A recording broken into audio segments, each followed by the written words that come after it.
Umani na mga papuri ang isinagawang rally ng Iglesia ni Cristo na ang layunin ay upang umiral ang kapayapaan sa ating bansa. Kasi po, lumalala na ang problema, ang kinakaharap ng bansa natin na ang unang maaapektuhan ay ang mga mamamayan. Ngunit, sa kabila ng mga ito ay hindi maiiwasan na makatanggap ng mga batikos at mga negatibong pananaw sa ibang mga tao. Isa na dyan ang mga vloggers. Totoo na may laya tayong magpahayag ng ating damdamin at opinyon. Ngunit marapat ba na murahin ang isang taong ang layunin lamang ay kabutihang panlahat? Pakinggan po natin ang kanyang sabi. Pagpapatuloy mga minamahal ko mga kababayan ay pag-uusapan po natin ngayon, no? Ito pong ginagawa pong peace rally o national peace rally ng Iglesia ni Cristo. Sabi po nila, yung national peace rally daw ng Iglesia ni Cristo ay walang pamumulitika. Malinaw po yan ha. Sila po ang nagsabi niya, walang halo ang pagkasabi, walang halong pamumulitika. Pero kaklaruhin ko lang po sa inyo mga minamahal ko mga kababayan.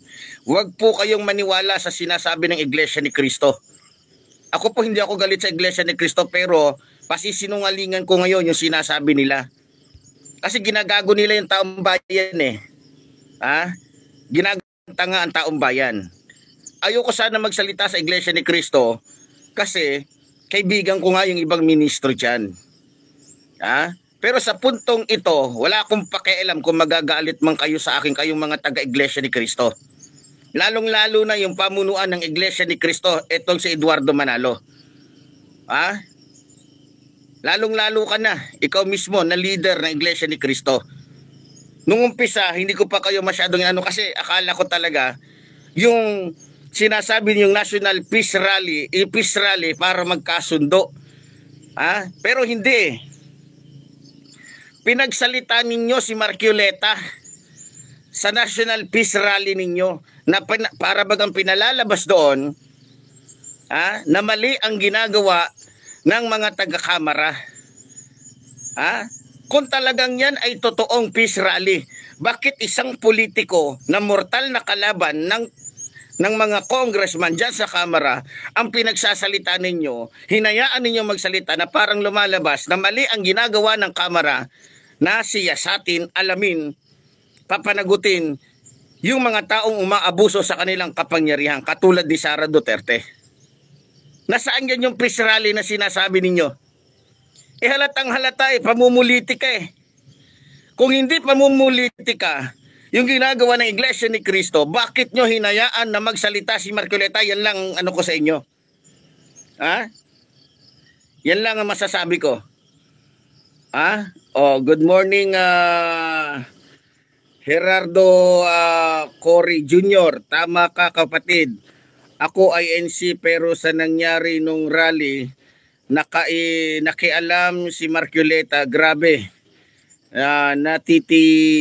Natitinod tulog ako. Natitisod. Yan, okay. Bongtera, Labrador, hindi mo alam na mali ang kamera. Si Raulo, tarantado, Bongtera, tirahin kita ngayon dyan, makita mo Anong hindi alam? Ang sabi ng Iglesia ni Cristo, yung peace rally na yan ay walang halong pamumulitika, kundi ka ba naman bobot, si Raulo, gago, di puta, walang niya, gago, demonyo. Halatang halata na demonyo, mga siraulo, mga putang ina, yung peace rally na wala yung pinagkaiba sa ginawa ni Rodrigo Roa Duterte. Anong ginawa ni Rodrigo Roa Duterte? Prayer rally daw. Pero nung nagsimula na sila, paninira rally pala. Parang totoo yata yung sinasabi sa akin na binayaran ng bilyon-bilyon itong pamunuan ng Iglesia ni Cristo para lamang makaligtas itong si Sara demonyo. Ayoko na sanang ng Iglesia ni Cristo kasi okay na kami. Okay na kami. Natutuwa na ako kasi nakikita ko na yung Pero sa nangyaring ito, di puta, di honor. Ha? Oh, good morning kay Apple Teach 1984. Front lang nila yun. Yes, halata naman front lang nila. Yung sinasabi ng Iglesia ni Cristo na peace rally. Putang inang peace rally na yan. Wala yung pinagkaiba sa prayer rally ni Digongyo. Robin Dolor, INC ay kasabwat. Manalo, ano ba yan? Tingnan nyo ang reaksyon ng mga Pilipino. Kayong mga nanonood ngayon, lalo ng mga DDS, tingnan nyo. Sige, mag-react kayo. Yung mga nakaano ngayon, babasahin ko dito yung mga reaksyon ninyo. Baka sabihin nila, ako lang ang nagre-react dito ng ganito. Sabi dito ni Romel Villa, alam naman ng taong bayan kung ano ang totoo Yes. Gerardo Cory Jr. ay oy, putang ina mo ka. Tawag dito. Sige, yun na yun. Pio Manoog. Ano to? Pare-pareho lang yan. Tama. Di ba? Mga kababayan, sabi ng Iglesia ni Cristo, wala daw halong pamumulitik. Ay putang ina, politiko yung nagsalita dun Isang maagang putang ina sa mga sa mga kalaban natin. At maging dito kay kay sino tong ng Iglesia ni Cristo? Si Eduardo, isang magandang putang ina mo ka. Eduardo, Manalo, mukhang pera ka, talagang demonyo ka. Ilang bilyon ang binigay sa iyo? Tarantado ka. Okay na sana Ang taas na ng respeto ko sa iyo Ang ganda na ng ko sa Iglesia ni Cristo, puro putang ina mo ka, Eduardo Manalo. Kiki ka ng ina mo.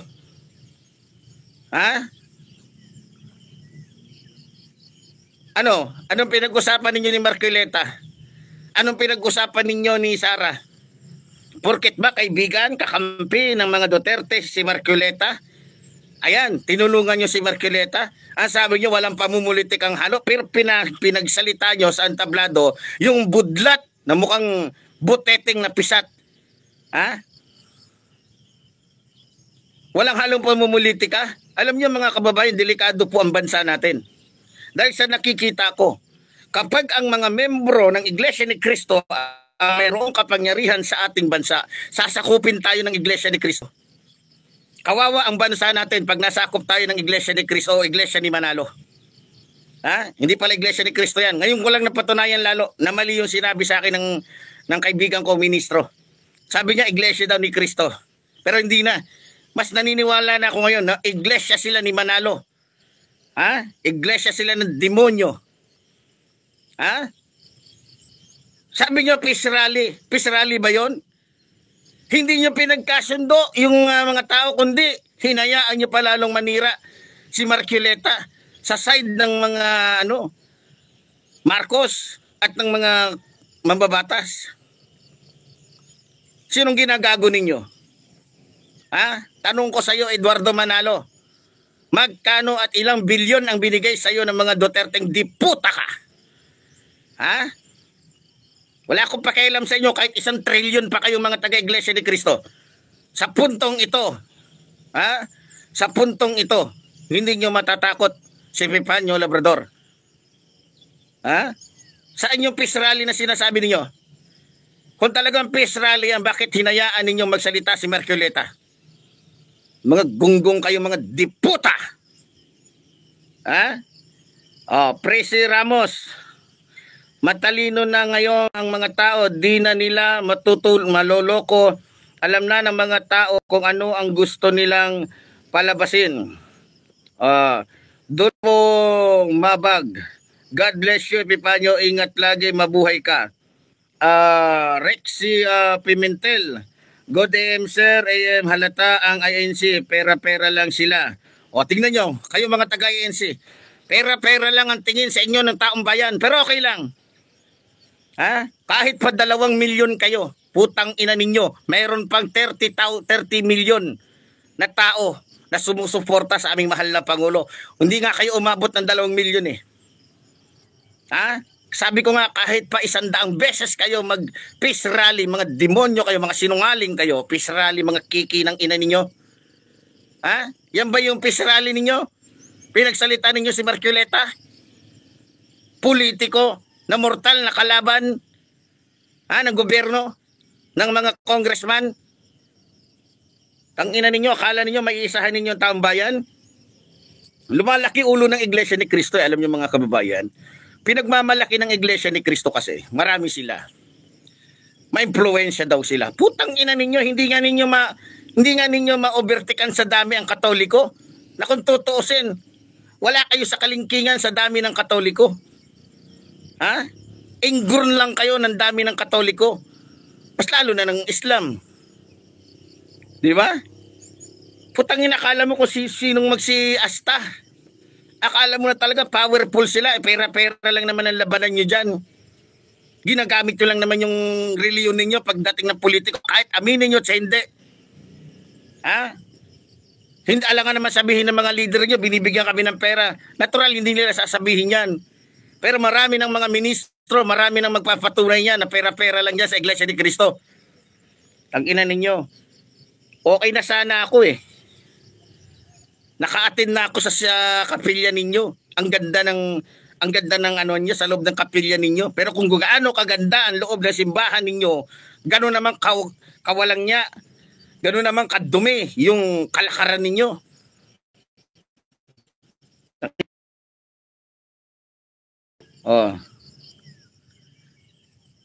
Tingnan mo Nolan Tariyasin. Irespeto ko ang INC pero hindi ang leader na si Manalo. Gamit lang membro ng INC dapat dyan. Pabaksakin si Manalo, pera-pera lang ang pinagagawa niyan. Tingnan mo, reaksyon ng taong bayan. Manalo, putang ina mo ka. Kaya pala pati kapatid mo, pati mga magulang mo. Para lamang hindi ka matanggal sa posisyon mong demonyo ka. Kawawa ang bansa natin mga kababayan kapag puro membro ng Iglesia ni Cristo ang may katungkulan sa ating bansa. Kawawa po tayo. Kukontrolin po tayo ng Iglesia ni Manalo. Kukontrolin po tayo ng Iglesia ni Manalo. Kaya alamin niyo muna kung yan ang may kayong ugnayan, lalo na si Marcoleta, tingnan niyo Iglesia ni Cristo. Dahil alam niya, Iglesia ni Cristo siya, ginamit niya ng husto yung pagiging membro niya ng Iglesia ni Cristo. Tingnan niyo, marami pang politiko na mag-i-Iglesia ni Manalo, tandaan niyo. Dahil nakita nila, pag Iglesia ka ni Manalo, pag ikaw ay congressman, tutulungan ka ng Iglesia ni Manalo. Kahit na ikaw ay siraulo, kahit pa ikaw ay gago, tutulungan ka. Kaya kawawa ang mga Pilipino. Isa sa banta ng bansang ito ang Iglesia ni Manalo, tandaan ninyo.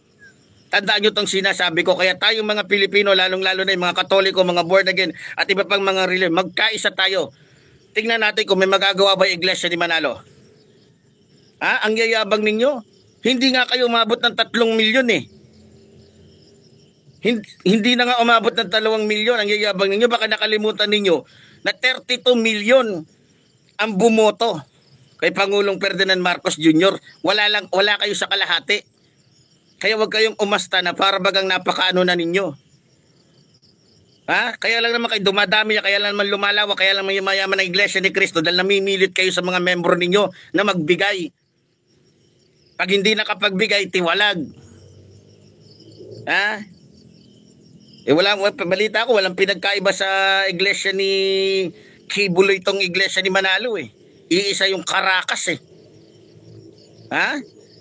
Okay na eh. Ang ganda ng title, National Peace Rally. Wala yung pinagkaiba doon. Ang ganda na sana eh. Prayer rally ng mga Duterte. Pag sinabing prayer rally, mananalangin. Ipagdadasal yung mga dapat ipagdasal. Walang halong paninira, walang halong mga ano. Putang ina, wala tong pinagkaiba doon kay Digongyo. Diba? Talaga naman. Basta mga kulto na reliyon, ganun talaga. Di ba? Sinayang ninyo ang ano ko sa inyo. Okay na sana eh. Nakukumbinsi na ako eh. na maganda ang Iglesia ni Cristo, ganito, ganyan, ganito. Di puta. Dahil lang sa isang politikong kay Marcoleta na halos lumuwa na yung mata. Ha? Tangina naman. Ang aga-aga naliligo tayo ng murahan dito dahil sa kalokohan ninyo. Ha? Ano pa mga reaksyon? Ano pa mga reaksyon? Paabot nga ako. At ako'y naha-high blood na dito. Ha? Sa totoo lang mga kababayan, delikado isa sa banta ng ating bansa ang Iglesia ni Manalo. Mag-ingat tayo sa reliyon na to. Dahil talagang hindi lang yumayabang lalo tong diputang reliyon na to. Kumbaga, akala mo kung sino na tong mga hayop na to. Akala mo kung sino na talagang magagaling. Ha? Benita Magbanwa, tama ang sinasabi mo, Sir Epi. O, tingnan mo. O, June Justado, Sir Epi, parang bulag ang INC, hindi ang bulag ang INC, hindi ang mali. O, Apple Teach 1981, kuyog sila pero hindi banal. 'Di ba? O, tingnan mo, Permsi, kaya nasa huli pinagsalita si Marcoleta. God bless the Philippine Protect PBBM. Tinayo 8. Totoo lang naman ang mga sinasabi mo. Salamat sa mga kababayan natin na nakikisa po sa akin. Talagang hayop tong Iglesia ni Manalo eh. Okay na sana eh. Kaya lang pinasingit nyo pa yung isang politiko. Ay, anong kinalabasan ngayon? Eh di may pamumulitika nga. O sinong nakinabang ngayon? Ang taong bayan ba? Hindi. Si Marcoleta at si Sara Duterte ang nakinabang. Ha? Si Sara Duterte at si Marcoleta ang nakinabang. Dapat, kung matino ang pamunuan ng Iglesia ni Cristo, o teka Marcoleta, huwag ka magsasalita. Huwag ka magsasalita, huwag mong hahaluan ng pamumulitika. Kasi peace rally itong sinasagawa namin, nationwide. Huwag mong hahaluan ng mga personal mo na sasabi. Puro personal eh. Diba? Kinukumbinsi ni Marcoleta yung mga Iglesia ni Cristo at yung iba pang mga tao na maniwala sa kanya na ang ginagawa ng Kamara ay mali. Diba? So, ano ibig sabihin nun? Hindi pamumulitika yun. Tanga lang ang magsasabing hindi pamumulitika yung ginawa ni Marcoleta. Bobo, siraulo, gago, demonyo o kasabwat ng Iglesia ni Manalo ang magsasabing hindi yung pamumulitika. Tangina ninyo. Ha? Kaya ikaw Manalo, yung itsura mo na parang mongoloid kang demonyo ka. Sinasabihan kita ha, umayos ka. Hindi porket leader ka ng Iglesia ni Cristo, untog ko yung ulo mo eh. Ha? Oh, sabi ni Dinden, Angelita, tama po lahat ng sinasabi mo.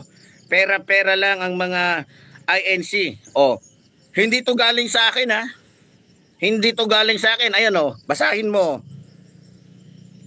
Ha? Kaya nga kayong mga igling eh. Kaya misa sa Bisaya ang tawag sa mga to igling. Ha? Nakakahiya kayo mga Iglesia ni Manalo. Pero kung sa bagay, dahil kulto naman yung reliyon ninyo, hindi na ako magtataka kung bakit napakasinungaling ng estilo ninyo.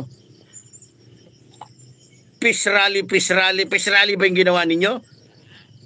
Eh mas lalo nyo lang pinainit eh. Mas lalo nyo lang pinatindi yung galit ng taong bayan sa mga Duterte. Dahil ginamit ni Marcoleta at ni Sara yung pagkakataon na yun para lamang mas lalong lumabas na sila yung pogi, lumabas na sila yung mas magaling. Putang ina ninyo. Kasi pinapalabas pa ninyo na kaya nagrally ang Iglesia ni Cristo dahil sa suportado ninyo si Sara Duterte. Oh, yan ba yung peace rally? Kagunggungan ninyo mga putang ina ninyo. O ngayon magalit kayo sa akin mga taga-Iglesia ni Cristo. Mga gago kayo. Niloloko ninyo ang taong bayan. Tarantado kayo. Peace rally. Kung peace rally talaga yan, hindi nyo hinayaan na may tatayong politiko doon na magsasalita. Gunggong kayo. Mga kiki ng ina ninyo. Ha? Oh, sabi ni Apple Tech 1981, huwag boboto ng Iglesia ni Cristo. Kuyog sila kahit mali o tama. Di ba? Ganoon naman talaga eh, kasi parang fraternity to eh. Sa totoo lang yung galawan ng Iglesia ni Manalo, parang fraternity yan. Lalong-lalo na pag natatalo sa... Marami ako napanood na video na kapag natatalo sa debate yung mga ministro nila, tatawag ng mga membro, kukuyugin yung isang mga ngaral na kung saan ay mas magaling kaysa sa kanila. Mas tama yung sinasabi kaysa sa kanila.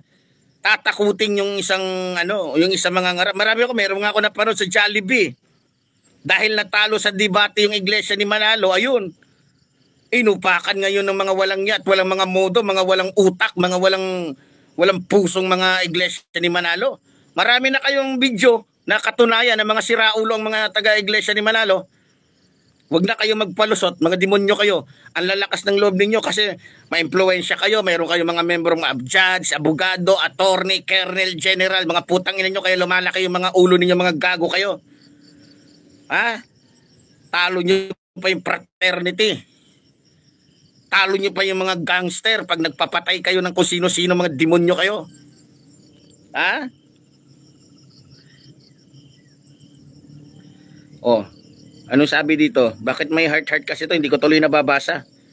Oh, itanggalin mo nga yung heart na yan. Di ba? Ako'y naha-high blood ako sa ginagawa ng Iglesia ni Manalo eh. Di ba?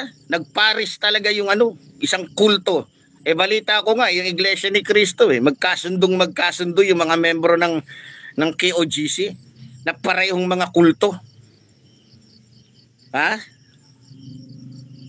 Kayo mga kababayan, sige, magsalita kayo, mag-comment kayo, babasahin ko yung mga komentaryo. Baka kasi sabihin ng mga Iglesia ni Cristo, ako lang yung nagsasalita dito eh. Ha? Oh, sabi ni Epal, INC, talagang Epal. Hindi yan, sa totoo lang, kaya umi-Epal nito, 100% nabayaran to. O kaya naman, humingi ng tulong si Marcoleta dahil Iglesia ni Cristo siya. Diba? Tapos sasabihin ninyo, ang Iglesia ni Cristo hindi nakikisali sa pamumulitika. Mga gago, mga demonyo, mga deputa. Hindi nakikisali ha. Ang layo ng sinasabi ninyo sa ginagawa ninyo. Ha? Kayo dyan sa pamunuan ng Iglesia ni Cristo, mga kiki ng ina ninyo, tarantado kayo. Oh, sabi ni Ryan Lapitan sa San Juan, Quezon, INC. Nasdi Vlog, bro, cyber claim, ingat pero mas punto ka. Wala akong pakialam, kahit pa 100 cyber pa yan, putang ina ninyo mga taga-iglesia kayo. Ang ina nyo, ginagamit nyo, walang pinagkaiba to kay Kibuloy, ginagamit yung pangalan ni Kristo. Kingdom of Jesus Christ daw, yung pala kingdom ng mga diablo, kingdom ng mga yawa, kingdom ng mga rapist. Ito naman, ginagamit Iglesia ni Cristo, pero totoo, Iglesia ni Manalo. Ha? Sabi ni Ryan na Lapitan, pumapatay ng tao sila. Matagal ko nang alam yan. Na ang Iglesia ni Cristo talagang mga kriminal yung mga, kaya nga lalakas ng loob ng mga yan eh. Hindi ba nahulihan nga sila ng mga armas mismo sa loob ng sentral?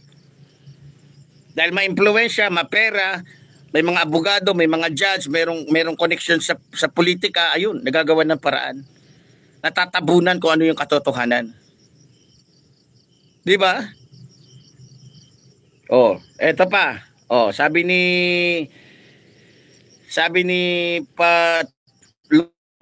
Travel, proud ako sa iyo nung una pa Panyo Labrador, watching from California. Tama lahat ang sinasabi mo, God bless you always. Salamat po ma'am. Ano to, lalaki pala to, di ko alam kung lalaki to babae, basta salamat po. Sabi ni Nasdi Vlog, 1 billion bayad yon kaya may peace rally. Tingnan mo, kalukuhan talaga ng Iglesia ni Manalo. Pera lang pala katapat ninyo, mga yawa kayo dyan. Tapos ang gaganda ng suot ninyo, akala nyo mga santo kayo, mga demonyo kayo. Dapat, nung sinabi nyo peace rally, ginamit nyo yung kukote nyo, ginamit nyo yung utak nyo. O peace rally ito ha, dapat makita ng taong bayan na walang sino man na mga politiko ang pwedeng magsalita. Kailangan ng Iglesia ni Cristo lang o yung mga ministro na i-share sa taong bayan na dapat ay magkaisa. Ay mga putang ina ninyo. Politiko yung pinatayo ninyo. Iba yung shiner. Ang shiner niya, yung side niya, na puro ng mga kasinungalingan naman. Puro mga katarantaduhan naman. Di ba? Kayo dyan, sa Iglesia ni Cristo ngayon, mga demonyo kayo, makinig kayo. Tama ba ginawa ninyo na pinatayo yung si Marcoleta o hindi? Sa tingin ninyo, dahil pinatayo yung si Marcoleta, natuwa ang taong bayan sa inyo? Hindi. 99% ng mga Katoliko galit sa inyo. 99% ng mga ibang reliyon galit sa inyo dahil niloloko nyo ang taong bayan. Yan ang katotohanan. Ha? Sabi ni Che, kulto. Hindi galing sa akin to ha. Marco Polo. Sabi pa nyo, totoo na pupunta sa kanila. Sila ang kumukontrol. Ha? Sabi naman dito, Kim Seriso, sabi ng INC, complete sila na araw ang majority. Ano? Sabi ng INC, complete sila na araw ang majority. Ano ba yan? Mantila na Leonelo, huwag kang pa-high blood. Dol, walang pondo ang PhilHealth ngayon. Alam mo kapatid, maraming pondo ang PhilHealth. Paninira lang nila yon. Maraming pondo, mas sumobra pa nga eh. Mas sumobra pa nga. Iba kasi yung strategy ng ating mahal na Pangulo. Kung dati, hirap tayong lumapit sa PhilHealth, mas madali ngayon at mas dinagdagan pa. Yan ang katotohanan. Siningit ko lang saglit kasi react po yun ng ating kapatid. So, Nasdi Vlog, magkano ang kamatis? 1 billion, kaya nagrally. Oy, kamatis. Chan Rako, wag naman po lahat ng INC member kasi po kami INC pero ayaw po namin sa ginawa ni Marcoleta na budol lang po kami. Okay, pasensya na po. Okay, ganito. Dahil may nag-react po na Iglesia ni Cristo at ang sabi, wag naman po lahat. Humihingi po ako ng sorry. Pasensya na po at ipagpaumanhin nyo po, naniniwala ako na may mga iglesia naman na tunay na iglesia ni Cristo na talagang may puso. Ako din, humingi na ako ng sorry kagabi pa sa kaibigan ko ministro. Sabi ko, kapatid, pagpaumahin mo dahil bukas titirahin ko ang iglesia ni Cristo. Pasensya ka na. Pero sabi niya sa akin, bahala ka. Pero sana wag mo naman akong isama. Yan. So yan ang usapan namin. Pasensya ka na kasi bilang isang komentarista, kapakanan ko, katungkulan ko, na isigaw, sabihin dito, yung tunay na nararamdaman ng mga Pilipino. Katungkulan ko yan. Alam ko na marami ang sisimpatya sa sinasabi kong ito. Maniniwala na sana kami kung walang politikong nagsalita. Kung walang Marcoleta na sinamantala yung pagkakataon. Di ba? Sa sobrang atat ni Marcoleta, dahil sa masamang balak ni Marcoleta, ayun sumingit siya. Ang pagkakamali naman ngayon ng pamunuan ng Iglesia ni Cristo, bakit yung hinayaan na alam ninyo na ang Iglesia ni Cristo ang masisira dito, hindi si Marcoleta? Di ba? Pero sa bagay, dahil nga kabrad, ayun. Kahit alam nila na hindi maganda yung gagawin ni Marcoleta, sumuporta sila. Paano kayo pagkakatiwalaan ng taong bayan yan? Na nagmumukha kayo ngayong fraternity. Nagmumukha kayo ngayong gangster. Sige nga, paano pagkakatiwalaan ng taong bayan o ng bansang Pilipinas ang Iglesia ni Cristo? Na ngayon ay nagmumukhang Iglesia ni Manalo. O nagmumukhang Iglesia ni Eduardo Manalo.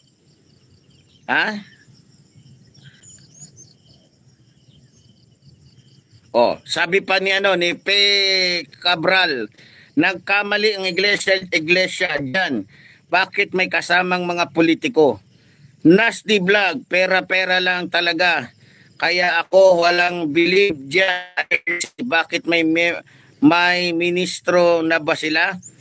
Oh, Kim si Reso, basta no to pro-China tayo sa darating na eleksyon. Okay, Marco Polo, si Marcoleta na sinungaling, kapatiran pa din ni Angel Manalo na nagtimbre kay Eduardo na may korupsyon. O, tingnan mo, mismong kapatid na ni Manalo ang nagtimbre sa otoridad na may korupsyon na nangyayari. Kaya hindi nakataka-taka kung ano man makikita ninyo sa leader ng iglesia ni Manalo, alam na. Alam na.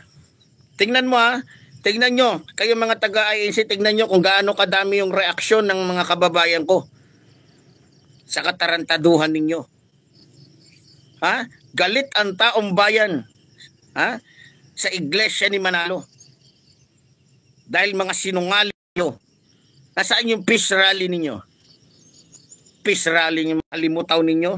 Mga yawa kayo? Wala kayong pinagkaiba sa ginawa ni Rodrigo Roa Duterte. Prayer rally. Putang ina, nung tumayo na. Tumayo yung Diablo, nagsalita yung Diablo. Puro paninira sa administrasyong Marcos. Puro pagmumura rally pala yung ginawa. Puro paninira rally yung ginawa. Diba? Sabi ni Melvin Villanueva, may Diyos na totoo na tumitingin sa langit. God bless Sir Epifanio Labrador. Agree ako sa mga sinasabi mo. Sabi ni Valentura Magbuhos, sa totoo lang, suporta talaga yan ng INC kay Inday Tambalustay. Tingnan mo, kung di ba na maggago tong iglesia ni Manalo? Nag-iisip ba kayo? Sinusuportahan nyo si Sara Duterte? Ibig sabihin, natutuwa kayo? Na wag nang alamin kung sino si Mary Grace Piatos? Natutuwa kayo na wag nang alamin kung sino yung mahigit 400 na empleyado ng OBP na pinapasweldo ng taong bayan na hindi malaman kung nasaan? Gago talaga tong iglesia ni Manalo na to. Putang ina, pag ano kayo dyan, akala nyo, pag nakabarong kayo, pag akala nyo kung sinong mga banal, mga diputa kayo. Kung gaano kalinis yung damit ninyo pag nagsisimba kayo, siya naman dumi ng mga puso ninyo, mga putang ina ninyo. Pwera lang doon sa mga matitinong iglesia ni Cristo. Pwera lang hindi ko nilalahat kasi may nag-react dito na iglesia ni Cristo, huwag naman daw lahatin. Pwera lang yung mga matitino.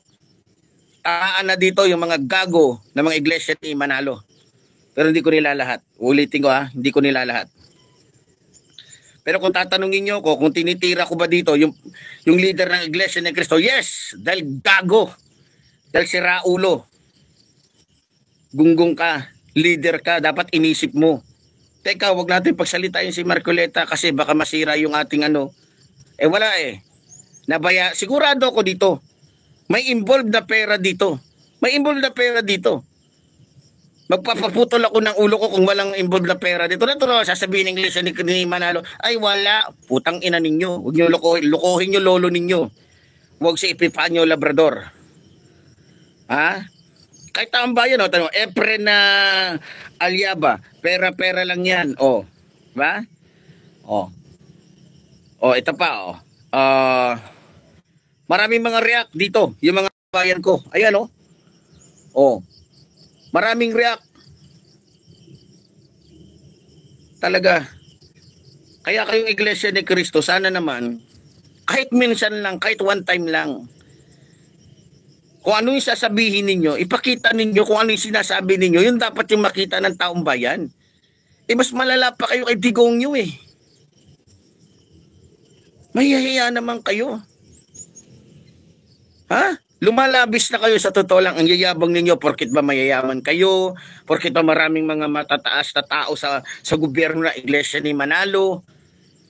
Huwag kayo masyado na kayong kapal moks Tingin nyo na talaga, may impluensya na talaga kayo. Ano kaya sura ng INC kung ang lahat ng Katoliko ay mag-isa para dagukan kayo? Hindi kaya kayo magmukhang papel na si Nerox? Ano kayang mangyayari sa lahat ng membro ng Iglesia ni Manalo pag dinabukan kayo ng mga ng 99% ng kamusliman. Niyabang ninyo, hindi nga nagyabang yung mga Muslim na hamak naman na mas marami kaysa sa inyo, mas ma-impluwensya ang Islam. Pero hindi nila nagmalaki yun. Hamak naman ang kaysa NC. Pero hindi nila nagmalaki yun. Kayo, nagkaroon lang kayo ng magagandang simbahan. Akala nyo na kung sino kayo umasta. Akala mo naman ang babango ng mga buhay ninyo, mga diputa kayo. Karamihan nga ng mga ministro dyan, puro mga rapist din katulad ni Kibuloy. Akala nyo kaya hindi ko alam na karamihan sa mga diakono, mga puro mga siraulo, mga gago. Tangina ninyo kung umasta kayo para kayong mga Kaya alam mo, Sara Duterte, ito pinapabot ko lang sa iyo Yung technique mo laos na Ginamit mo pa si Marcoleta para kausapin ang Iglesia ni Cristo para tulungan ka. Sabi ko sa inyo, kahit pa mag-peace rally, kahit pa ilang rally ang gawin ng Iglesia ni Cristo, Iglesia ni Manalo, wala kayong magagawa. Dahil sa 32 million, dulo lang kayo. Hindi ka umabot ng 2 milyon 1.5 million lang. Okay sana kung umabot man lamang ng 20 million. Yan, dapat matakot ang taong bayan, dapat matakot si PBBM. Kala nitong mga taga-iglesia nito, kala mo kung sino talaga kayo, ngiyabang ng mga diputa kayo. Ano ngayon, Marcoleta, masaya ka na?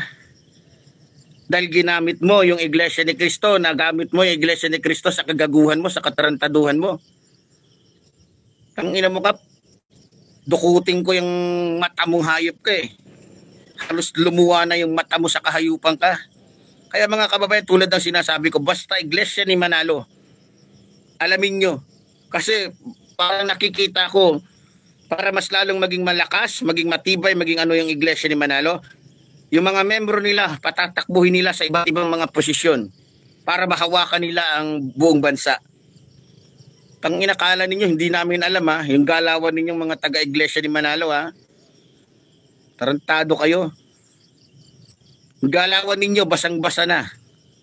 Kaya mga kababayan ko, mga born again, mga iba-ibang mga reliyon, magkaisa tayo. Ipakita natin sa Iglesia ni Manalo na hindi lang sila ang may kapangyarihan para maglagay ng politiko sa kanilang mga upuan.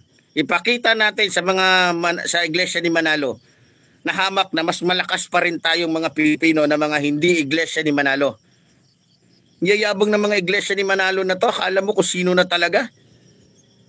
Tangina, kung hindi lang namin alam na kaya lang naman kayo lumalago ng ganyan dahil pinipilit ninyo yung mga membro ninyo na mag-abuloy. Pag hindi nag-aabuloy, titiwalag ninyo mga diputa kayo.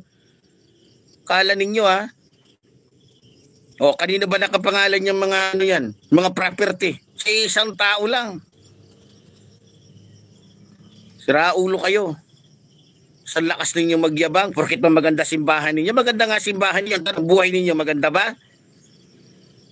Sige nga, kung di ko pa alam na napakarami mga Iglesia ni Cristo dyan na nasa kulungan dahil mga adik. Maraming mga Iglesia ni Cristo. Tingnan nyo, umikot kayo sa buong bansa. Karamihan dyan, mas marami pa Iglesia ni Cristo na nakakulong dahil sa sobrang kagaguhan. Dahil nga sa sobrang bilib sa sarili. Dahil marami daw sila. Ma-impluensya daw sila. Tangina ninyo. Kung di ko pa alam. Sa bagay, hindi na ako magtataka. Kaya sinusuporta ng Iglesia ni Cristo etong mga Duterte, dahil alam naman natin, di ba? Nung inimbestigahan ng Kamara, ng Senado, yung tungkol sa HCK, tungkol sa kawalangyaan ni Duterte, karamihan na na-involved doon na mga Colonel, General, karamihan doon, membro ng Iglesia ni Cristo o ni Manalo. O di supalpal kayo ngayon. Tangina ninyo, yayabang ninyo, may impluensya lang kayo dahil may pera kayo. Kala nyo kung sino na kayo. Kala nyo naman ang babango ninyo, kala nyo naman tutuwid ninyo.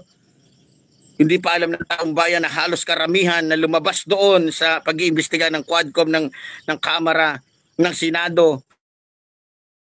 Ang ina ninyo. Ako ayoko na sanang tirahin pang Iglesia ni Manalo Kasi okay na kami, maganda na.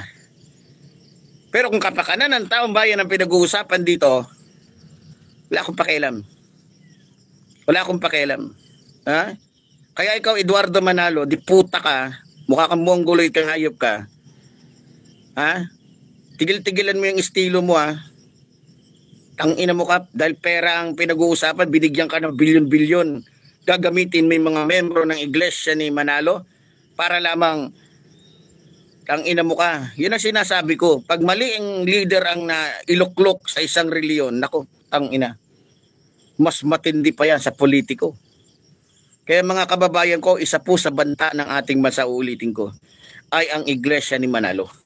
Kaya tignan ninyo, kapag kang isang politikong yan may koneksyon sa iglesia ni Manalo, huwag nyo nang iboto yan. Ay sigurado, ang makikinabang lang dyan ay ang iglesia ni Manalo, hindi tayo. Tingnan nyo, karamihan ng tinulungan ng iglesia ni Manalo, sino ang nailuluklok, sino ang nailalagay sa pwesto? Yan ang hirap dyan, mga minamahal kong mga kababayan. Pero ganun pa man, pasensya na po kayo, pakishare ang aking live ngayon. Salamat din po sa mga kababayan natin na nakikisa at nakakasama natin. Maraming salamat po at lagi po kayong nandiyan para sa akin. Muli po, tulad po ng sinasabi ng iyong lingkod, mabuhay po ang ating inang bayan, mabuhay po nagmamahal sa ating inang bayan. Maraming salamat po.